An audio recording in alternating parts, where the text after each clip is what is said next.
Very exciting, we've just crossed out of Canada and into Alaska. I've always wanted to go to Alaska since I was a kid. Seems all the ice has been hiding out here in Alaska. We're heading towards Barrow Island at the moment and it's just ice everywhere.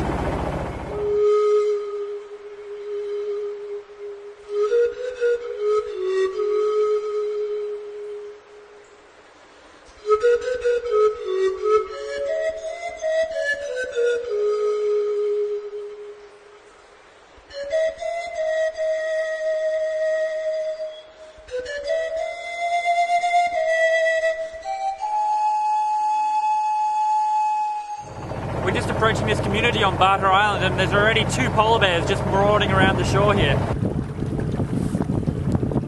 It's crazy trying to get in here. There's a really narrow little shallow channel into the lagoon. It should be about 7 feet and we draw about 6, so it should be alright, but we keep almost running aground. It's really scary.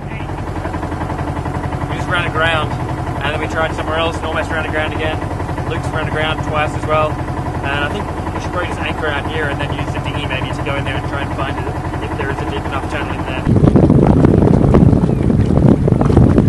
We're just doing a Zodiac cruise along the shore here and there's already 4 polar bears right there. 1, 2, 3, 4. It's crazy. There were bears everywhere. I put a GoPro camera on a bit of foam as a float and let it drift right onto the shore, where one bear came right up to it and had a bit of a sniff at it and poked it around for a little bit and even chewed it for a little bit. And then we managed to get it back afterwards because I had it tied onto my fishing line in the dinghy. Managed to kind of pull it back and the bear kind of came out into the water to have a bit of a look at us, and then he went back on shore and walked back towards town. But it's just amazing. We just came ashore here in Kaktovik in Barrow Island. It's an amazing little community, 300 people. Yeah, and there's so many polar bears around. There's about 10 out on the spit there. There's also lots of sled dogs around here. Whale bones everywhere. Every year they have a whale hunt and they leave the bones out on the end there, and apparently polar bears just come from everywhere.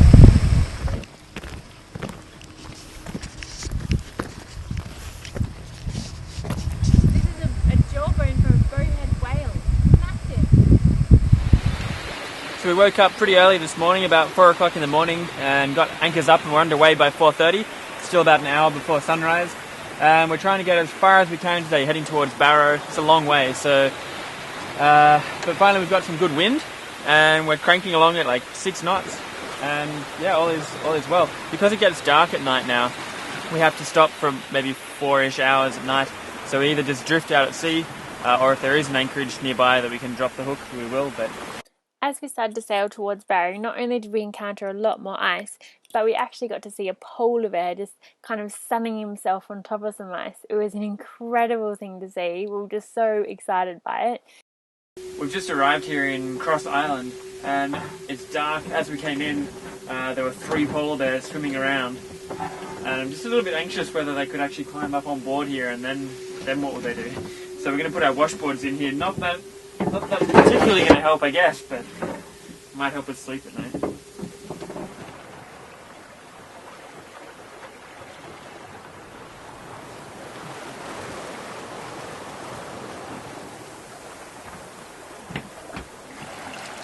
You can see how good a job our wind vane self-steering gear has been doing. We're keeping a dead straight line for the last couple of miles.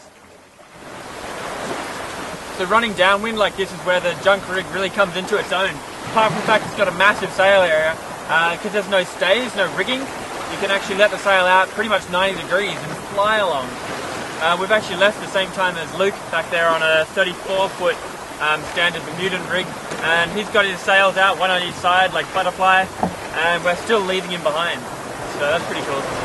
The wind's picking up a bit here, so it might be a good opportunity to show you about reefing on a junk rig sail.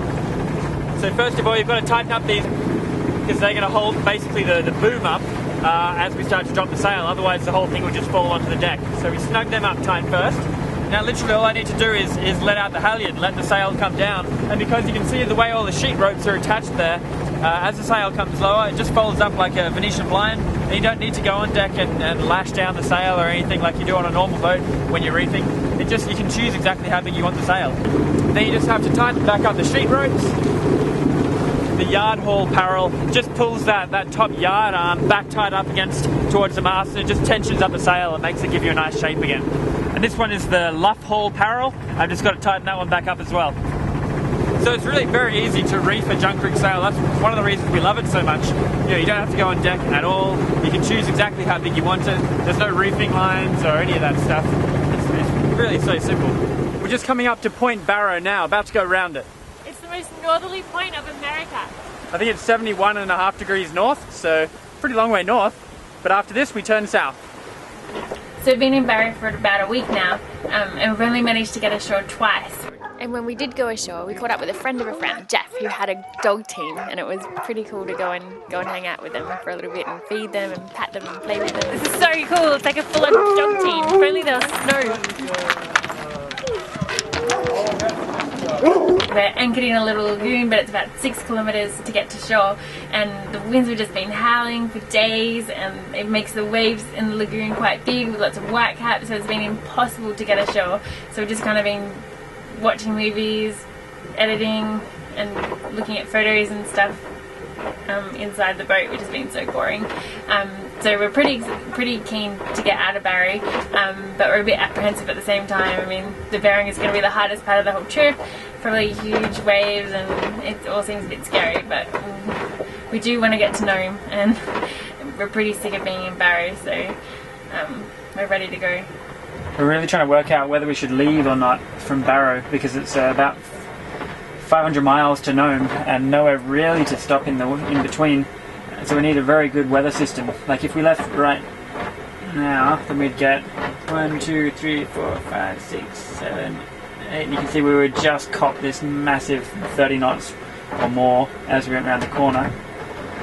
And it'd be a bit of a race against that.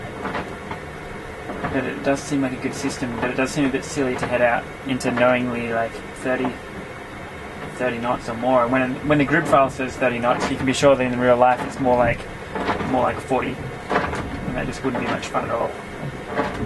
So we think we might just stay here for 2 more days and try and sweep in at the end behind this weather system. A lot of you guys have been asking about our stove, so we thought we'd give you a little demonstration of it. It's a Force 10 pressurized kerosene stove that you have to put some pressure in before you actually start cooking. So you just do that with a back pump. So the stove needs to be preheated with methylated spirits first. So we pour the meth onto this little thing that the old owner of the boat made. It's kind of like a cotton wrapped up in wire. It just helps the meth burn for a little bit longer, and it helps it burn all in the one spot. So we light it using just a normal lighter. Just so the heat's not wasted when we're burning the meth, we put the kettle on top. So just as the meth starts to burn out, we light it and turn on the kerosene, and hopefully the kerosene's hot enough that it turns into gas when it starts to come up. So it's not the best stove, it's just the one that came with the boat really. It's not gimbaled, so it means that when you're cooking out at sea, your food can kind of slide all over the place, and same with your pots and pans.